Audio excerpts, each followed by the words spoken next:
அனைவருக்கும் வணக்கம்.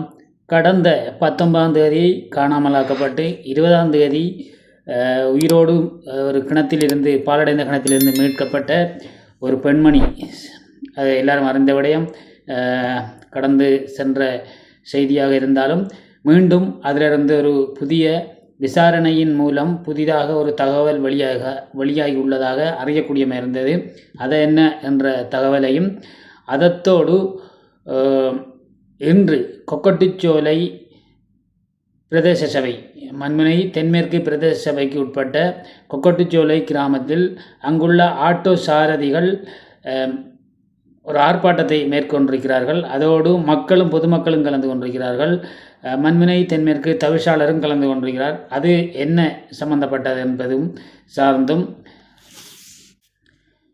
இது ரெண்டு சம்பந்தமாகவும் தற்போது நம்ம என்னன்றதை பார்ப்போம் வாங்க. அனைவரும் அறிந்த விடயம், இந்த கைது செய்யப்பட்ட கொலை குற்றவாளிகளுக்கு நீதிபதி வழங்கிய தீர்ப்பு 4 நாளைக்கு போலீசாரின் கட்டுப்பாட்டில் வைத்து விசாரணை செய்வதற்கான அனுமதியினை வழங்கியிருக்கின்றது. அதற்கு பிறகுதான் அவங்கள கோர்ட்டில் கொண்டு ஆஜர்படுத்தி மீண்டும் என்ன தண்டனை, சிறையா என்ன என்கின்றதை நீதி முடிவெடுக்கும். அதனைத் தொடர்ந்து இன்று வரை அவர்கள் தடுப்பு காவலில் போலீசாரின் கட்டுப்பாட்டுக்கு கீழே தான் இந்த விசாரணை மேற்கொள்ளப்பட்டு வருகின்றது. அதனைத் தொடர்ந்து நேற்று 25/3/2026 நேற்று இந்த கைது செய்யப்பட்டிருந்த கொலையாளிகள் வாக்குமூலத்தில் வெளிவந்திருக்கின்ற உண்மையான தகவலை அங்குள்ள போலீஸ் அதிகாரி ஒருவர் வெளியிட்டதாக சூரியன் செய்திகளில் பார்க்கக்கூடியமாக இருந்தது. நான் உங்களுக்கு அதை போடுறேன்னு பாருங்கள். தங்களோட உறவுகள் யாருமே எந்த தொழிலுக்குமே போகாமல் இருந்து கொண்டு சொத்து சேர்ப்பதாகவும், வீடுகள் வாங்குவதற்கு விசாரித்ததாகவும், வளவுகள் வாங்குவதற்கு விசாரித்ததாகவும், ஆட்டோ முச்சக்கர வண்டிகள் வாங்குவதற்கு விசாரித்ததாகவும் திடுக்கிடும் உண்மை தகவல்களை அந்த கொலையாளிகள் வெளியிட்டிருக்கிறாங்க. அப்போ இவர்களுக்கு நிதி பணம் எங்கிருந்து வந்தது என்கின்ற கேள்விதான் மக்கள் மத்தியிலேயும் போலீசார் மத்தியிலேயும் எழுந்து தீவிர விசாரணைகளை மேற்கொண்டிருக்கிறாங்க. சில வேளை நாளைக்கு 27ஆம் தேதி அவர்களை கோர்ட்டில் கொண்டு ஆஜர்படுத்துறதுக்கு முன்னால் உறவினர்கள் கைது செய்யப்படலாம் என்கின்ற ஒரு கருத்தொண்டு மக்கள் மத்தியில் போய்கொண்டிருக்குது. அதனைத் தொடர்ந்து இன்று கொக்கட்டிச்சோலை, அதாவது மண்முனை தென்மேற்கு பிரதேச சபைக்கு உட்பட்ட கொக்கட்டிச்சோலை கிராமத்தில் ஆட்டோ சாரதிகள் சங்கம் ஒரு ஆர்ப்பாட்டத்தை மேற்கொண்டிருக்கிறாங்க. இன்று 26ஆம் தேதி 3ஆம் மாதம் 2026ஆம் ஆண்டு ஒரு கண்டன ஆர்ப்பாட்டத்தை மேற்கொண்டுறாங்க. இப்போ ஒரு சில மணித்தியாலத்துக்கு முதல். அதோட மண்முனை தென்மேற்கு பிரதேச சபை தவிசாளரும் இணைந்து கொண்டிருக்கின்றார், பொதுமக்களும் இணைந்து கொண்டிருக்கின்றார்.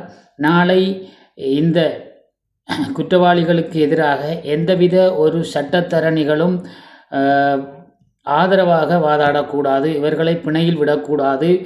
பிணையில் விட்டால் மீண்டும் இப்படியான ஒரு கொலைகள் நடக்கிறதுக்கு வாய்ப்பு இருக்கிறது என்கின்ற ஒரு கண்டனத்தையும் ஒரு கோரிக்கையை முன்வைத்து இன்று கொக்கட்டிச்சோலை பிரதான வீதியில் அமைந்துள்ள ஆட்டோ சாரதிகள் எல்லாரும் இணைந்து ஒரு கண்டன ஆர்ப்பாட்டத்தையும் மேற்கொண்டிருக்கிறாங்க. இது ஒரு உண்மையிலே அவர்கள் கூறுவது போல இந்த கொலையாளிகளை காசிக்காக சட்டத்தரணிகள் ஆஜராகி விடுதலை பிணை பெற்று கொடுத்தால் இவர்கள் திருந்துவதற்கான வாய்ப்பில்லை. மீண்டும் இப்படியான ஒரு குற்றத்தை செய்தால் 5 நாளோ 10 நாளோ 12 நாளோ சிறை அனுபவித்துவிட்டு சட்டத்தரணிகளுக்கு காசுகளை வழங்கி விடுதலை செஞ்சு வரலாம் என்கின்ற ஒரு சிந்தனையில் விடுதலையாகுவார்கள் என்கின்ற ஒரு நம்பிக்கையில் இவர்கள் மீண்டும் இந்த குற்றத்தை செய்யலாம் என்கின்ற அந்த மக்களின் எண்ணத்தை இன்று ஆர்ப்பாட்டம் மூலமாக வெளிக்காட்டியிருக்கின்றார்கள். அந்த ஆர்ப்பாட்ட வீடியோவை நான் இதில் இணைக்கிறேன், இதில் பாருங்கள். இன்றைக்கு நிறைய மக்கள், ஆட்டோ சாரதிகள் அனைவரும் இந்த ஆர்ப்பாட்டத்தை நிகழ்த்தியிருக்கின்றார்கள். நாளைக்கு இதில் வழக்கு என்னவா முடிய போகுது என்கிறத நாளைக்கு பொறுத்திருந்து பார்ப்போம். நீண்ட நேரம் இது சம்பந்தமாக கதைக்கவில்லை, ஏனென்றால் நாளை தான் இந்த வழக்கு நிறைவடைந்ததுக்கு பிறகு இது சம்பந்தமான செய்திகள் தெரிய வரும். அதுக்கிடையில் இன்றைக்கு நடந்த ஆர்ப்பாட்டம், அந்த வீடியோ இதில் இணைக்கிறேன்னு பாருங்கள். அவங்களோட கோரிக்கையை இதில் பார்த்தா விளங்கும். அதைத் தொடர்ந்து தங்களோட உறவுகள் தொழிலுக்கு செல்லாமல் சொத்து சேர்த்தது சம்பந்தமாக புதிய தகவலும் வெளியாக இருக்கிறது. பொறுத்திருந்து பார்ப்போம், அவர்கள் கைது செய்யப்படுவார்களா என்கின்றதை பொறுத்திருந்து பார்ப்போம். இதில் அந்த வீடியோ இணைக்கிறேன், அந்த மக்களோட கோரிக்கையை பாருங்கள்.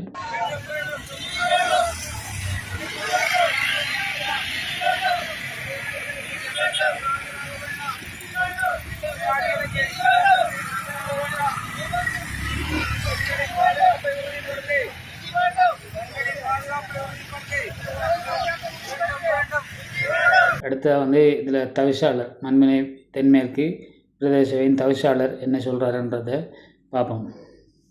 பிரதேசத்திலே கடந்த 20ஆம் தேதி நடைபெற்ற எங்களுடைய இந்த பிரதேசத்திலே வெளி பிரதேசத்திலே இருந்து எங்களுடைய பிரதேசத்திலே இரு பெண்களை கடத்தி கொண்டு எங்களுடைய பிரதேசத்திலே இருந்து அந்த பிணங்களை நாங்கள் ஆகவே இனிவரும் காலங்களிலே எங்களுடைய பிரதேசங்கள் மட்டுமல்ல இந்த மாவட்டத்திலே கூட இப்படியான சம்பவங்கள் நடைபெறக்கூடாது என்பதை நாங்கள் இந்த இடத்திலே எங்களுடைய ஆட்டோ உரிமையாளர்களும் எங்களுடைய பிரதேச சபையினர்களும் நாங்கள் எங்களுடைய தொழில்களையும் மக்களினுடைய பாதுகாப்பையும் உறுதிப்படுத்த வேண்டிய ஒரு தேவை இருக்கின்றது.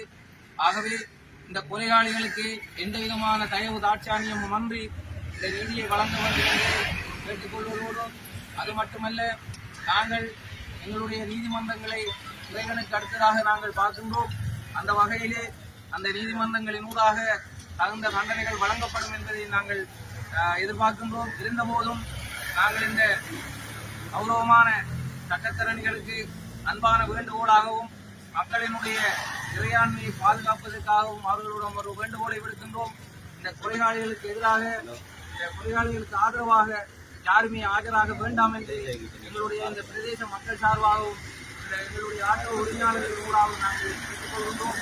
ஏனென்று சொன்னால் இந்த கொலையாளிகள் தப்பிக்கப்படுகின்ற போது மீண்டும் இந்த பிரதேசத்திலே இந்த கொலைகள் நடைபெறுவதற்கான சந்தர்ப்பங்களும் வாய்ப்புகளும் அவர்களுக்கு வழங்கப்படும் என்பதை நாங்கள் இந்த இடத்திலே நினைவு கூற கடமைப்பட்டிருக்கிறோம். காலத்திலே நடக்காதவாறும் இந்த எங்களுடைய பாதுகாப்பு போலீசார் அதற்கான விசாரணைகளை மேற்கொள்ள வேண்டும். அவர்களோடு ஊடாக அவர்களுக்கு பின்தளத்திலே இருக்கின்றவர்களையும் கைது செய்து இந்த மக்கள் முன்னே வெளிக்கொண்டு வர வேண்டும் என்பதை நான் கேட்டுக்கொள்கின்றேன். ஏனென்று சொன்னால் அந்த கடந்த கும்பங்கேணியைச் சேர்ந்த பெண்மணி கடத்தப்பட்டதிலிருந்து அவருக்கான விசாரணைகள் மேற்கொள்ளப்பட்டிருந்தால் அடுத்த கட்ட அந்த கொலைக்கான சம்பவம் நடைபெற்றிருக்காது என்பதை நாங்கள் இந்த இடத்திலே தெரிவித்துக் கொள்கின்றோம்.